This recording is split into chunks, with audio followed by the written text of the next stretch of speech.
manajemen karyawan itu dilibatkan gitu. Atau jadi kalau misalkan mau mengambil keputusan itu nggak semata-mata bos yang ngambil keputusan, tapi karyawannya juga ditanyain, ini lebih baik gimana ya sarannya, punya saran nggak. Nah itu yang disebut sebagai participative management and empowerment. Jadi lebih ke apa ya, mau mendengarkan karyawannya lah, intinya kayak gitu. Jadi kalau misalkan karyawannya merasa diperhatikan atau karyawannya merasa dilibatkan, pasti kan karyawan ini tuh akan segan ke bos atau merasa suka sama bosnya, ngerasa akan menghormati bosnya, dan akhirnya cenderung untuk apa ya, patuh lah sama bosnya kayak gitu. Itu cara yang kedua. Sedangkan atau cara yang ketiga itu disebut sebagai modified work schedule. Jadi ini tuh caranya adalah dengan cara lebih ke bosnya itu memberikan jam kerja yang fleksibel gitu. Jadi kayak gini, bosnya itu nggak ngekang kalau seminggu kamu harus kerja berapa hari selama berapa jam, itu enggak, tapi lebih ke kayak gini, intinya satu minggu aku butuh kamu misalkan 15 jam gitu. Nah selama 15 jam ini mau kamu bagi ke 5 hari kerja, jadi tiap hari 3 jaman, atau sehari 15 jam ini cuma dibuat selama 3 hari, jadi sehari 5 jaman, terserah.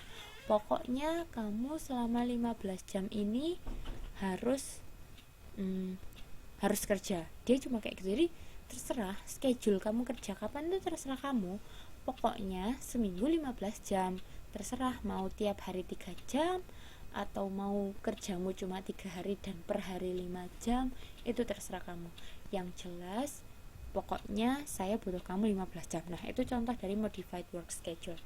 Jadi perusahaannya itu cenderung untuk tidak mengekang karyawannya dengan cara memberikan aturan yang ketat gitu, enggak, tentang jam kerja, tapi lebih ke terserah kamu, pokoknya kamu harus memenuhi peraturan bahwa satu minggu kamu harus kerja 15 jam kayak gitu. Dan disebut sebagai modified work schedule. Jadi kan kalau misalkan karyawannya mungkin lebih fleksibel menentukan jam kerjanya, dia kan ngerasa lebih enjoy kerjanya. Jadi dia akan lebih puas sama pekerjaan, dia akan merasa lebih senang sama pekerjaannya. Itu cara yang ketiga. Kalau dilihat dari ketiga cara ini, kan yang cara pertama tadi cenderung untuk memaksa kan, memaksa atau mendorong karyawan untuk melakukan hal sesuai yang diinginkan sama bos. Tapi kalau cara yang kedua dan cara ketiga lebih ke, mungkin lebih enak ya, kalau dari perspektif saya sih lebih enak dalam arti gini, nggak mendorong kita tapi secara nggak langsung juga bikin kita senang. Jadi istilahnya win-win solution lah, bosnya senang, karyawannya juga senang kayak gitu. Kemudian kalau tadi lebih bicara tentang motivasi, gimana memotivasi karyawan, gimana biar karyawan mau melakukan hal yang baik kayak gitu. Sekarang lebih berbicara tentang kepemimpinan gitu. Berbicara tentang apa sih yang dimaksud dengan kepemimpinan itu dan kenapa kepemimpinan itu kok penting. Nah sekarang kita mau berbicara tentang itu. Sebelumnya saya jelaskan dulu tentang kepemimpinan. Kepemimpinan adalah suatu proses memotivasi pihak lain untuk bekerja sesuai tujuan tertentu. Kemampuan dalam mempengaruhi perilaku orang lain untuk bertindak sesuai yang diharapkan. Jadi ini adalah kemampuan seseorang dalam memimpin orang lain. Itu yang dimaksud dengan kepemimpinan. Terdapat beberapa gaya kepemimpinan yang mempengaruhi kinerja atau performa seseorang pemimpin dalam melaksanakan tugasnya. Yang pertama, pendekatan gaya manajerial. Pola perilaku yang dilakukan manajer dalam hubungan dengan bawahan. Ini dibagi menjadi 3, autokratis, demokratis, dan free reign. Kalau autokratis itu contohnya adalah pemimpin yang otoriter. Jadi dia sukanya nyuruh-nyuruh, pokoknya semua bawahannya harus nurut. Itu yang dimaksud dengan autokratis. Kalau demokratis lebih ke ya dia nyuruh lah, tapi dia juga mendengarkan opini dari karyawannya. Kalau free reign itu bebas, cenderung untuk lebih bebas, karyawan wis sakarepmu kamu mau apa gitu. Tapi juga tetap ada batasan antara pemimpin dan bawahan, tentu tetap ada batasannya. Jadi kalau autokratis tadi yang benar-benar paling kolot atau yang paling bos itu segalanya, intinya kayak gitu.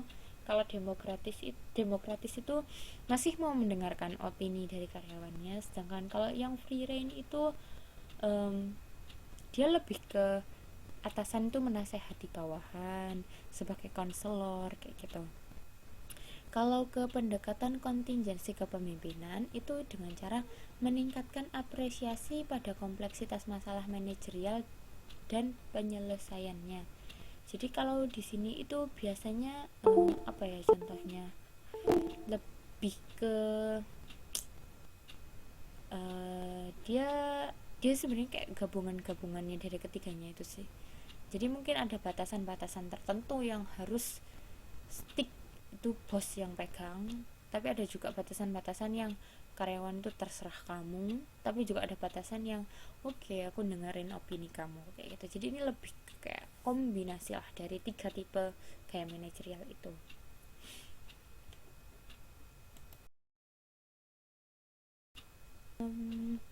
Perubahan pola motivasi. Jadi pola motivasi karyawan itu cenderung bergeser. Kalau yang mungkin karyawan kan mengharapkan reward. Kalau dulu dia tuh pinginnya,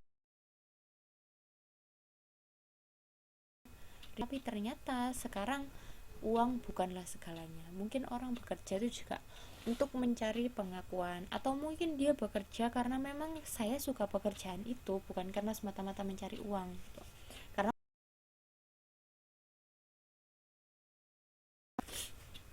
memotivasi karyawan untuk memberikan kinerja yang lebih tinggi membutuhkan perhatian dan keahlian manajer yang lebih tinggi pula. Jadi kalau misalkan kita ingin pegawai kita melakukan hal yang baik, tentu akan dimulai dari bos yang baik juga.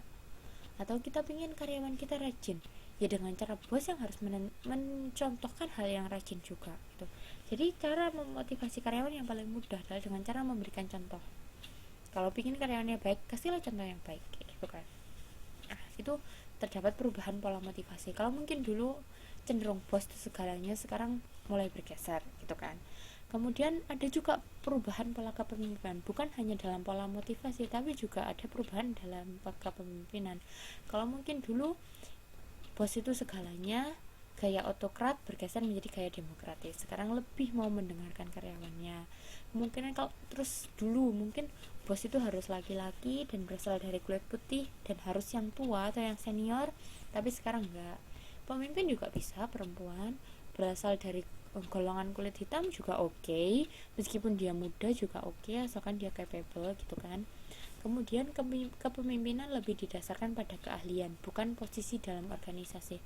Kalau mungkin dulu bos itu adalah manajer, sekarang bos itu bukan hanya manajer, tapi juga teamwork juga dibutuhkan bos. Level karyawan pun, setiap karyawan juga harus punya kemampuan untuk menjadi bos, punya kemampuan untuk menjadi leader. Karena kan kalau dalam kerja kelompok atau dalam tim itu pasti kan harus selalu ada yang jadi leader. Nah, kemudian pola interaksi yang tidak terikat tempat dan waktu tertentu. Jadi kalau mungkin dulu pemimpin dan karyawan harus berada di satu tempat yang sama, tapi kalau sekarang bisa aja bosnya ada di Jakarta, anak buahnya di Surabaya, atau mungkin bosnya ada di luar negeri malah. Nah, itu sekarang sebenarnya udah bergeser. Kalau ruang dan waktu itu bukan lagi hambatan seseorang gitu. Kemudian sekarang kita masuk ke tentang hubungan industrial. Sebelum saya masuk ke hubungan industrial, materi tentang motivasi dan kepemimpinan, apakah ada yang ingin ditanyakan?